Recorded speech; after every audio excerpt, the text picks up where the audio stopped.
How much are school bus mechanics paid on average, and how many of them are expected to fill in as drivers?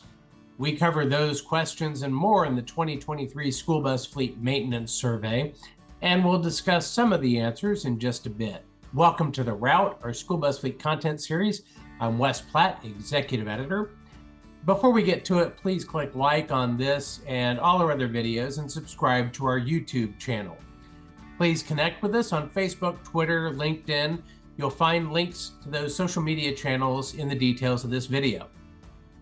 Okay, let's get rolling.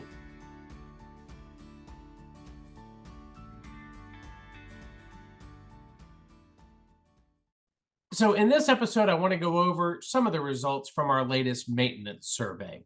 You can catch the full report in the March print issue of School Bus Fleet.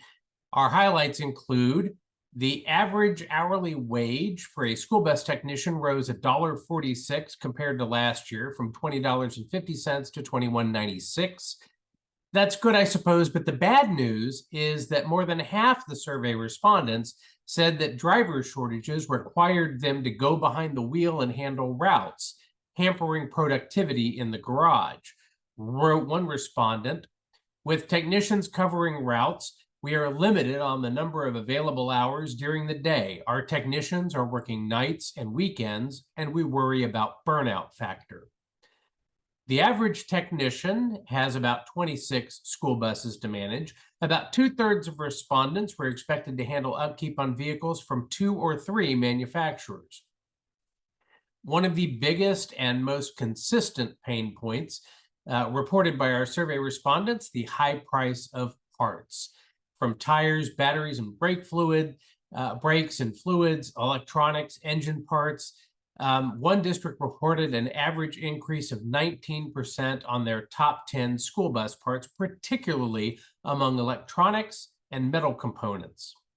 And when maintenance shops can afford to buy those parts might be unavailable or backlogged due to supply chain issues. Not everyone responding to the survey loves the shift to zero-emission school buses, particularly when moving to electric buses without proper infrastructure. Wrote one respondent, "The utility companies can't provide the power necessary if and when we do get the chargers and wiring in place." What else did the survey tell us? Well, good help remains hard to find, and female technicians are particularly scarce, with only 6% of responding fleets reporting at least one woman on the maintenance staff. More than 2/3 of school transportation operations responding indicated that they plan to buy new buses this year. Fleets are getting younger, with the average age of a school bus falling to 8.8 years, down from 9.3 in 2022. 97% of fleets surveyed reported that they use diesel-fueled school buses. More than half use gasoline, but a rising number are fueled by propane or electricity. 88% of fleets maintain Type C school buses, and more than half have Type A school buses. Less than 1/3 of our respondents are in the market for used school buses. More than half use fleet maintenance software, up slightly from last year. So how are things going in your school bus maintenance shop? Please share your triumphs and your pain points in the comments. And remember to check out the full survey in the March print edition of School Bus Fleet. It's time to park the bus for now. Thanks for watching. And here's a shout out to YouTube subscriber Jeff Shaw. Thank you for subscribing. Thank you for watching. Tell your friends about The Route. If you've got news, send it to me at wes.platt@bobbit.com. Tweet us at School Bus Fleet.